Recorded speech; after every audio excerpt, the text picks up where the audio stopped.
입술을 묻다. 피기맘. 자, 이제 본격적으로 어조 공부를 해갑니다, 여러분들. 화자의 태도 두 번째. 조금 전에는 이제 기본적인 태도 공부를 했다. 그리고 여기에 태도의 두 번째 부분으로서 어조라는 걸 공부를 하겠다라는 거예요.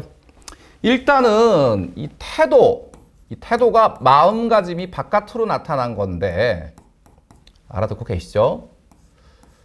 원래는 이 어조라는 개념은 태도라고 하는 것의 한 부분 정도일 거예요. 태도는 사실 되게 시각적인 측면이 강할 거예요. 겉으로 드러나는 모습의 측면이 되게 강하다 이 뜻이에요. 그런데 시적 화자의 모습을 우리 독자가 볼 수 없잖아요. 그렇죠. 우리가 읽어서 읽는 문장이 시적 화자의 말이라고 우리가 인식을 한다면 우리 독자 입장에선 시적 화자를 말로만, 목소리로만 인식을 할 수 있으니까 모습을 볼 수가 없는 거지. 그래서 한 부분에 해당이 됐던 이 어조, 말투라는 것이 태도와 이퀄 관계가 된다. 왜냐하면 화자를 우리는 화자의 말로만 인식할 수 있으니까. 태도라는 것도 이 말로만 드러나고 있으니까.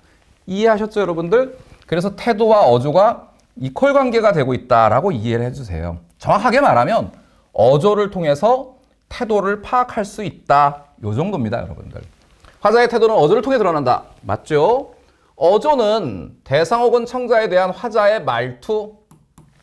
사실 어조가 번역을 하자면 이게 톤이라는 말을 어조라는 말로 번역을 한 것인데 이 톤이 번역을 하자면 되게 다양하게 번역이 돼요. 그림, 미술, 화장하는 경우에도 색조라는 말로 번역을 하고 있어요.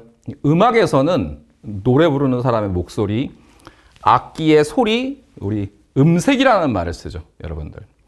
그 다음에 문학작품에서는 이 톤을 분위기라는 말로 번역하는 경우가 꽤 많아요, 여러분들. 그리고 더 밀고 가면은 이 톤이라는 말을 내용으로 번역할 수도 있답니다, 여러분들. 굉장히 여러 가지 의미들이 나오고 있죠. 근데 이 시에서는 이 톤이라는 말이 말투라는 말로 번역을 하는 게 제일 적절하다라는 뜻으로 이해해 주시면 됩니다. 그리고 말투가 되게 쉽잖아요, 여러분들. 뭐 예를 들어서 우리 뭐 이렇게 드라마나 영화 같은 데서 보면은 이렇게 건달 형님들이 형님 오셨습니까요? 네. 식사는 하셨습니까요? 알겠습니다요. 이분들은 왜 종교로미를 썼는데 그 뒤에 요자를 항상 붙이는지 저도 잘 모르겠습니다만 이분들의 독특한 말투가 되고 있죠. 제 말 이해되시죠, 여러분들? 이게 말투예요, 이게. 이 말투는 지금 방금 제가 지적한 것처럼 어떤 언어 형식을 선택하는 것 때문에 이 말투가 만들어지는 거예요, 여러분들. 이 언어 형식을 일반화해서 확정짓기가 좀 곤란해요. 되게 다양하거든요. 근데 우리한테 되게 요긴한 게, 자, 여기 블랭크 채우세요. 어미예요, 어미. 어미 아시죠? 서술어에 이 동사, 형용사 뒤에 붙는 어미. 이 어미가 우리한테 이 말투를 보여주는 경우가 많아요, 여러분들. 항상은 아니에요. 근데 보여주는 경우가 많습니다, 여러분들. 자, 두 번째. 어미가 어조를 보여주지 못하는 경우가 있고요. 또 어미가 없는 경우도 있어요. 명사로 종결되는 시들도 적지 않거든요, 여러분들. 그런 경우에는 어조를 어떻게 파악해야 되느냐라는 거예요. 그런 경우는 화자가 대상에 대해 진술한 말의 의미를 살펴서 그 내용으로 어조를 판단해야 된다라는 얘기예요. 이게 무슨 말이냐면요. 예를 들게요. 제 오래된 친구가 있어요. 국민학교 때부터 친구여가지고 되게 친하죠. 근데 여러분들이 제 친구가 저를 어떻게 대하는지 어조, 말투를 보면 단번에 아는데 그냥 딱 한마디, 한 단어만 말해도 어조가 파악이 될 겁니다. 저를 보면은 뭐 이렇게 말해요. 어이, 난쟁이! 예, 이렇게 부르거든요. 어조, 말투, 단번에 이해되시죠? 그렇습니다. 그 한 단어의 의미, 내용 이해를 했더니 말투가 어떻더라, 태도가 어떻더라 확인이 되시는 거죠. 그런 것처럼 말하는 사람이 대상에 대해서 어떤 말을 하는지 그 내용을 이해하면 역시 또 말투라는 게 이해가 되는 경우가 많이 있어요, 여러분들. 자, 그래서 이제 요약. 일반화 해봅시다. 여기요. 화자의 어조를 파악하기 위해서 첫 번째, 선어말 어미 혹은 종결 어미를 분석을 해야 돼요. 근데 이걸로 다 되질 않아요. 그래서 두 번째의 경우, 화자가 대상에 대해 진술한 말의 내용을 분석을 해야 돼요. 자, 이 두 가지면 다 할 수 있어요. 이해되셨죠? 요게 어조 분석의 원리예요, 여러분들. 어조 분석의 원리, 선어말 어미나 종결 어미를 분석해서 어조를 끌어내라. 자, 이제 구체적 사례를 제가 보여드릴게요. 걱정하지 마세요.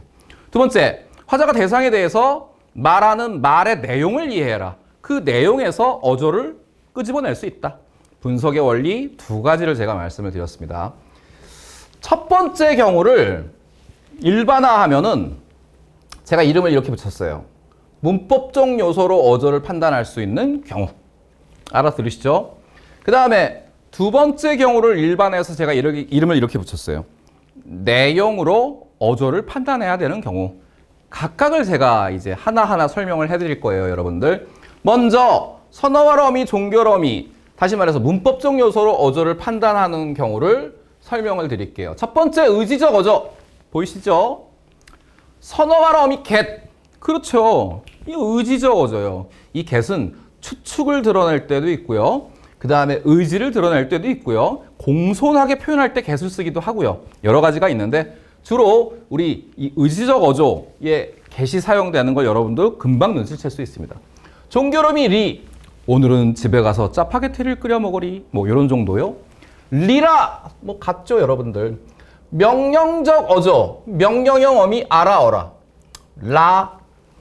개. 이 개는 뭐 장인 장모가 사위한테 하는 말투잖아요. 자네 이것 좀 들게. 그렇죠. 명령형. 오도요. 나에게 다오 할 때 쓰는 오요. 뒤에 어휘풀이에 옆 페이지인가요? 다 있어요. 얘네들 제가 다 표준국어 대사전에서 옮겨놨으니까 확인해 보시면 다 있어요. 공부하세요, 여러분들. 그 다음에 영탄적, 감탄적 어조. 얘가 굉장히 중요합니다. 이게 수능 시험에서 빠짐없이 해마다 출제가 되고 있다라고 볼 수 있어요. 출제율 100% 수준입니다. 영탄, 감탄은 같은 뜻이에요. 자, 이것도 어휘풀이에 보세요. 마음속 깊이 느끼어 탐복하는 화자의 말투 이러는데요. 감정이 이렇게 높아져서 억양이 높아지는 말투, 영탄, 감탄, 감정을 이렇게 높이는 그런 표현이라고 이해하시면 됩니다. 다음 세 가지 표현 방법인데요. 자, 블랭크 채웁시다. 서리법, 영탄법, 도노법. 이 세 가지 표현 방법이 영탄적 어조, 감탄적 어조의 기본이에요, 여러분들. 서리법은 다 아시죠? 의문문 형식이에요. 근데 이건 질문의 의도가 없고요. 강조의 의미를 갖죠. 강조이기 때문에 이 서리법은 일종의 감탄문으로 보는 거예요. 제 말 이해하셨죠? 영탄적 어조예요. 영탄법, 영탄법이 영탄적 어조가 되는 건 되게 당연한 거죠, 여러분들. 근데 이 영탄법은 감탄사, 느낌표 아시죠? 이렇게 느낌표 이렇게 찍는 거. 뭐 예를 들어서 아, 나 정말 급해. 똥. 예, 이렇게만 해도 영탄적 어조라 이 얘기예요. 예, 설명을 위해서 제가 좀 자극적인 사례를 들 때가 있는데 민망하네요. 예, 이해해 주십시오, 여러분들. 느낌표. 그리고 감탄형 어미. 어라, 구나, 네, 도다, 로다, 노라. 요 정도는 외우십시오. 감탄형 어미, 영탄형 어미 똑같은 말이에요. 외우세요. 요거 외우셔야 돼요. 꼭 외우세요. 외우셔야 됩니다. 외워야 보입니다. 감탄형 어미 외우세요. 선생님 여기 어라 똑같은데 명령형 어미랑 감탄형 어미랑 똑같아요? 똑같아요. 동사 뒤에 붙으면 명령형 어미고요. 형용사 뒤에 붙으면 감탄형 어미예요. 이해하셨죠, 여러분들? 이거 외우세요. 도노법은 이거 지난 시간에 제가 청자 설명할 때 얘기했죠. 명칭 뒤에 혹격조사를 붙여서 사람 이름을 부르는 거예요. 그래서 주의를 높이는 표현 방법을 우리가 도노법이라고 얘기하는데 주의를 높이는 거니까 이것도 영탄의 어조, 감탄의 어조에 포함을 시키는 겁니다. 제 말 이해하셨죠? 아주 가끔은 이 도노법이 되게 조용히 부를 때 영탄으로 볼 수가 없는 경우도 있기도 있는 것 같아요. 근데 거의 대부분은 영탄적, 감탄적 어조에 포함이 되니까 같이 이 영탄적, 감탄적 어조에 같이 넣고 공부하셔도 됩니다. 자, 됐고 대화적 어조와 독백적 어조인데 이 부분은 되게 좀 정돈이 어려운 테마예요. 이 이전에 말을 건네는 방식, 혼잣말을 하는 방식이라는 말이 우리 수능 국어 안에서 사용이 됐었거든요. 그것하고의 관계. 이 이전에 교과정이 좀 바뀌면서 이제 어조라는 개념이 전면화되면서 이제 2014학년도에서부터 어조 개념이 이제 수능 문제 속에 등장하게 됐거든요. 그러면서 이게 좀 뭔가 교과서 안에서 좀 분명하게 설명이 됐으면 좋겠는데 그렇지가 않습니다. 그래서 저 역시도 제가 문학을 전공했지만은 이걸 명쾌하게 설명은 못 하겠어요. 기출 문제를 이렇게 잘 따라가면서 정돈을 해보니까 그래도 어느 정도 윤곽을 잡을 수 있으니까 제 설명을 좀 잘 들어보십시오. 특히 2022학년도 수능 예비 시행 문제에 출제된 1번 문제였죠. 백석의 수라도인가? 그 다음에 김선우의 시내방이라는 시를 두고 첫 번째 문제에 독백적 어조, 대화적 어조가 정답이 되는 문제가 있었어요. 그 문제가 그 나름대로 평가원이 이렇게 좀 갈피를 잡아준 게 아닐까라는 생각이 들어요, 여러분들. 그 문제에 기반해서 개념을 정돈을 한 거라고 이해하셔도 좋습니다, 여러분들. 대화적 어조, 기본적으로 이 대화적 어조라고 하는 거는요, 대화라고 하는 건 화자가 있고, 그 다음에 청자가 있어서 화자가 청자에게 말을 한다. 이런 게 대화죠, 여러분들. 그래서 청자를 호명하는 말하기, 일종의 도노법의 형태처럼 이렇게 청자를 이름 부르는 말하기는 대화적 어조에 해당이 돼요. 이해하셨죠? 당연히 이거 말을 건네는 방식하고 똑같죠, 여러분들. 그 다음, 의문문, 명령문, 청유문은 대화적 어조예요. 왜냐? 의문문, 명령문, 청유문은 제가 앞 수업 때 예비적 지식 얘기할 때 문장 설명했죠. 의문문, 명령문, 청유문이 청자를 전제로 한 문장들이라는 얘기 기억나시죠? 그렇습니다. 청자를 전제로 한 문장들이기 때문에 의문, 명령, 청유문은 대화적 어조예요. 확정, 이거 외우셔야 돼요, 여러분들. 세 번째, 상대 높임의 문법 요소요. 자, 특히 하십시오체, 하오체, 하게체의 종결어미들. 씁니다. 개, 그 다음에 하오, 예예. 요 종결어미들이 청자를 전제로 사용되는 종결어미들이기 때문에, 청자를 전제로 한 종결어미들이기 때문에 대화적 어조로 보셔야 되는 거지. 하나 더 있는데요. 비격식체, 해요체를 실현하는 통용보조사 요. 이랬거든요. 저랬어요. 요요. 이것도 청자를 전제로 쓰는 말이니까 역시 대화적 어조의 근거로 우리가 판단을 해야 되는 부분이에요. 중요해요. 4번. 2번, 3번에 해당이 되면 무조건 대화적 어조라는 얘기를 하고 싶은데요. 이 명시적인 구체적인 청자가 없어도 1번이 없어도 2번, 3번을 갖추면 대화적 어조다라는 얘기예요. 중요하죠. 그 예비 시행 문제에서도 김선우의 시내방도 청자가 없어요. 근데 하십시오체를 쓰고 있죠. 네. 비격시체에 해요체도 들어있고요. 그래서 상대 높임을 쓰고 있어서 대화적 어조가 됐던 거예요. 자, 이거 예비 시행 문제로 평가원이 여러분들한테 보여주는 문제 속에 들어있던 부분을 정리한 거예요. 청자가 없어도 상대 높임 표현을 쓰면은 대화적 어조인 겁니다. 5번은 제가 이제 솔직히 말씀드리는 거예요. 1과 2는 말을 건네는 방식의 판단 근거이기도 해요. 그래서 대화적 어조와 말을 건네는 방식이 아마 같지 않을까. 근데 같다라고 딱 잘라 말하기에는 아직은 좀 모호한 부분들이 있거든요. 그래서 저는 그냥 일치하는 부분이 많다 정도. 이게 접점이 기출문제 안에서는 명쾌하게 밝혀지지는 않았으니까 여러분들도 이 정도 이해해 주십시오. 독백적 어조. 헤라체와 해체의 평서문 감탄문은 독백적 어조입니다. 헤라체, 해체가 뭐냐면 쉽게 말하면 반말투예요. 왜 이렇게 제한을 두냐면 이게 반말, 존댓말을 해버리면 상대 높임이 돼버리거든요. 이게 안 된다 이거지. 선생님 얘기했지. 그러니까 반말투의 평서문과 감탄문은 청자를 전제로 한 문장이 아니에요. 이것도 제가 맨 처음에 예비적 지식에서 평서문과 감탄문에 대한 표준국어 대사전의 내용을 보여드렸었죠. 네, 이거 청자를 전제로 한 문장들이 아닙니다. 그래서 독백적 어조고요. 자, 6번이 되게 중요해요. 의문문은 청자를 전제로 한 문장 형식이에요. 하지만 수사 의문문, 이 수사 의문문은 질문의 형식이지만 질문의 의도가 없어요. 따라서 청자를 전제로 한 문장이 아닙니다. 수사의문문은 서술의 의미가 있을 때도 있고요. 감탄의 의미가 있을 수도 있고요, 여러분들. 때로는 어떤 명령의 의미가 있을 수도 있고요. 여하간 이 수사의문문 하나 더 있는데요. 화자가 자신의 의구심을 표현하는 자문, 스스로에게 묻는 거야. 이 자문에 해당이 되는 의문문, 이 두 가지는요, 독백적 어조예요. 이유는 똑같이 청자를 전제로 한 문장이 아니기 때문이에요. 아, 선생님 이거 너무 까다로워요. 제가 까다롭게 가르치는 게 아니고요. 수능에 이것들을 근거로 한 문제들이 출제가 됐기 때문입니다, 여러분들. 명심하세요. 이거 출제됐어요. 자, 오늘은 제가 과제를 낼 거예요, 과제.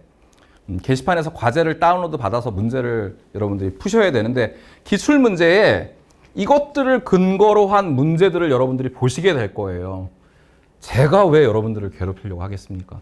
수능에서 이것들을 근거로 한 문제들이 출제가 됐기 때문입니다, 여러분들. 자, 이게 지금 복잡해 보이는데 여러분들이 딱 맘먹고 얘네들을 한번 외우세요. 익히세요. 익히면 이건 되게 간단하게 해결이 돼요. 아셨죠? 자, 정리 끝. 자, 여기 제가 필요한 어휘들 다 갖다 놨으니까요. 보시면서 익히세요, 여러분들. 수사의문문, 자문 이것도 국어사전에 있고요. 제가 여기 책에 3쪽 참고해라 라는 말도 남겨놨습니다, 여러분들. 자, 여기는요, 이제 어조의 두 번째 테마. 내용으로 어조를 판단할 수 있는 경우들을 모아놨어요. 여기도 이제 중요한 것들이 들어있고요. 여기가 딱 보니까 왠지 널널해 보여. 여러분들 입장에서는 좀 편해 보이는데 저는 오히려 여기가 조심스러워요. 내용 가지고 판단하는 거니까 모호한 부분들이 있어. 좀 전은 외워두면 딱딱 떨어지는 거예요. 근데 여기는 모호한 부분들이 좀 있다니까요. 제가 설명을 잘 해드릴게요. 첫 번째, 유장한 어조. 이게 되게 중요해요. 까다로워요. 급하지 않고 느릿하고 여유 있는 말투.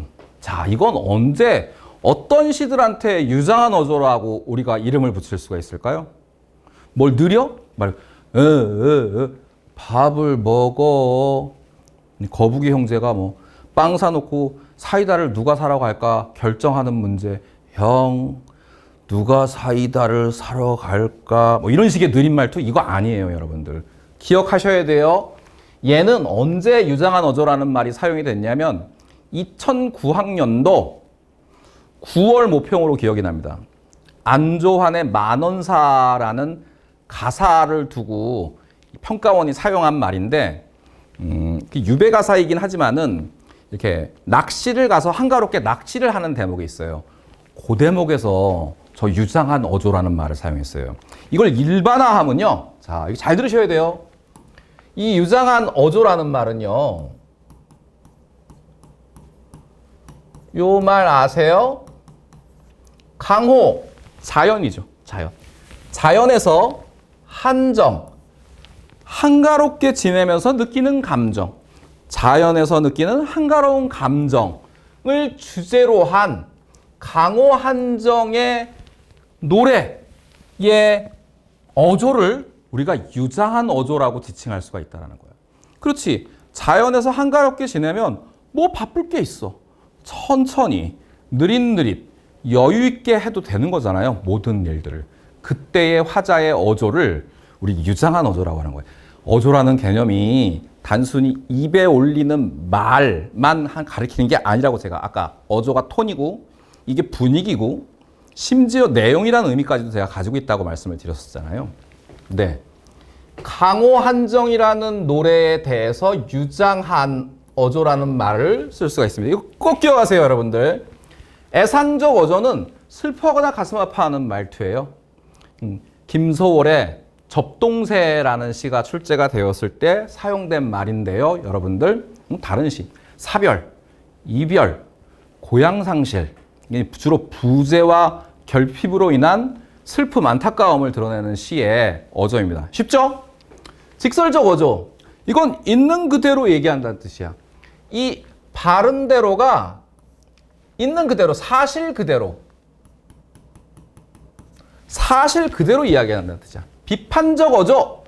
이건 여러분들은 잘못된 점을 지적한다라는 뜻으로만 알고 있는데 여기 보세요. 옳고 그름을 판단하여 밝힌다라는 뜻도 있어요. 옳고 그름을 판단하여 밝힌다, 잘못된 점을 지적한다, 이렇게요. 설득적 어조, 격정적 어조, 감정이 강렬하고 갑작스러워 누르기 어려운 말투. 기억하세요. 담담한 어조, 차분하고 평온한 말투. 요게 자주 사용되는데 선택지 안에서 이게 사전적인 의미예요. 차분하고 평온하다, 담담하다, 차분하고 평온하다. 근데 조금 까다로워요. 얘는 뭐냐 하면 일단 감정 표현이 없어야 돼. 내지는 최소화돼야 돼. 그래야 차분한 거야. 선생님 얘기 들어봐. 이런 거야. 어제 우리 집 멍멍이가 죽었다. 13년을 함께 살아왔는데 어제 죽었다. 양지 바른 곳에 뒷산에 묻어주고 내려왔다.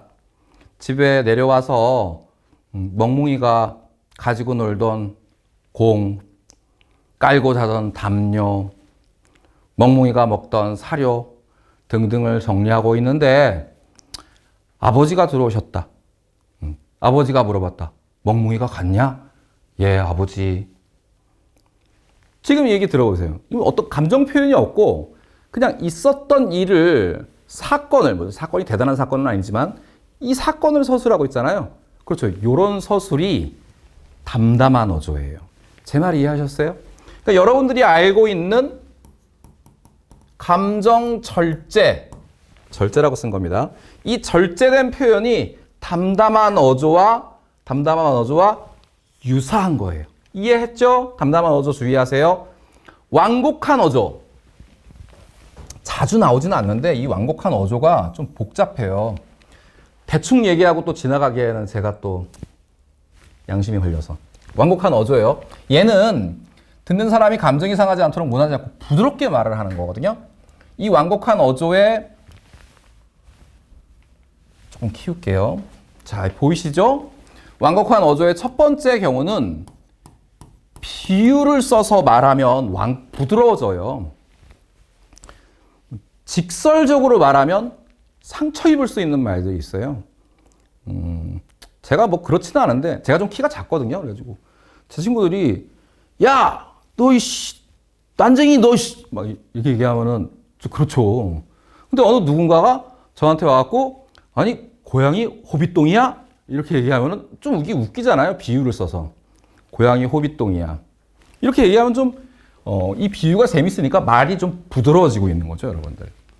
두 번째, 간접 화행이라는 게 있어요. 자, 이건 뭐냐면 문장의 형식하고요. 그 다음에 화행이라고 하는 것. 이 화행이라는 게 설명이 좀 어려운데 스피치 액트. 그냥 의도라고 합시다. 이 문장 형식과 화행이 일치하지 않아요. 예를 들게요. 상황까지 해야 되는데 아이고 죄송합니다. 마음이 바쁘니까. 이제 추워. 근데 문이 열려 있고 문이 열려 있는데 바람이 막 불어 들어오는 거야. 근데 문 앞에 앉아 있는 학생한테 참모가 앉아 있다 치자. 그래서 참모한테 야, 문 좀 닫아라. 이렇게 직설적으로 말을 하면은 참모가 싫어하겠지. 그래가지고 불렀어. 야, 참모야. 그랬더니 참모가 왜? 그래가지고 춥지 않니? 이렇게 문을 보면서 춥지 않니? 그러면 참모가 눈치가 빨라. 그래. 문을 닫죠. 제 말 이해하셨어요? 그러니까 이 춥지 않니라는 문장 형식 의문문인데 이 속에 들어있는 화행은 문 닫아라 라는 명령의 의도가 들어있었던 거지. 이런 걸 우리가 간접 화행이라고 불러요. 당연히 직접 화행이라는 건 문장의 형식과 화행이 일치하는 경우를 가리킵니다. 이해하셨죠? 우리 이런 거 많이 쓰잖아요. 지하철에서 내리려고 그러는데 문 쪽에 사람들이 있어. 저기 내립시다. 예, 이렇게 말할 때 있잖아요, 여러분들.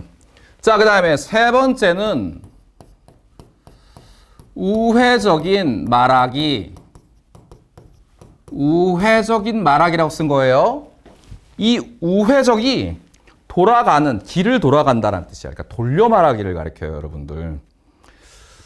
뭘 예를 들까? 뭐 예를 들어서 제가 못생겼어요. 후배들한테 물어봤죠. 야, 내가 그렇게 못생겼어? 우리 착한 후배들이 저한테 완곡하게 모나지 않게 부드럽게 말하는 거죠. 그러니까 오빠는 착하잖아요. 이렇게 해요.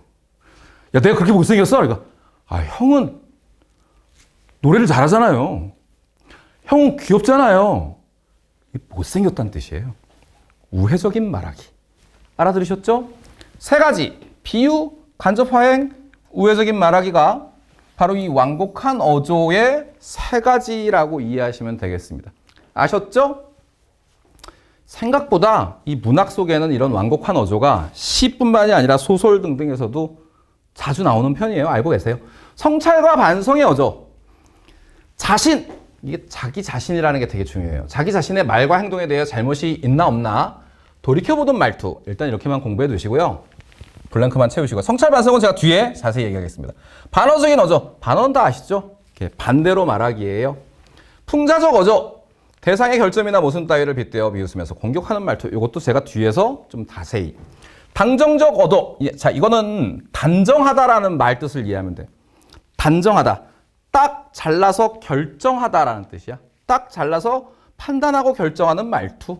아마 어떤 선택을 해야 되는 상황에서 명쾌하게 결정을 내리는 말투라고 하면 될 것 같습니다.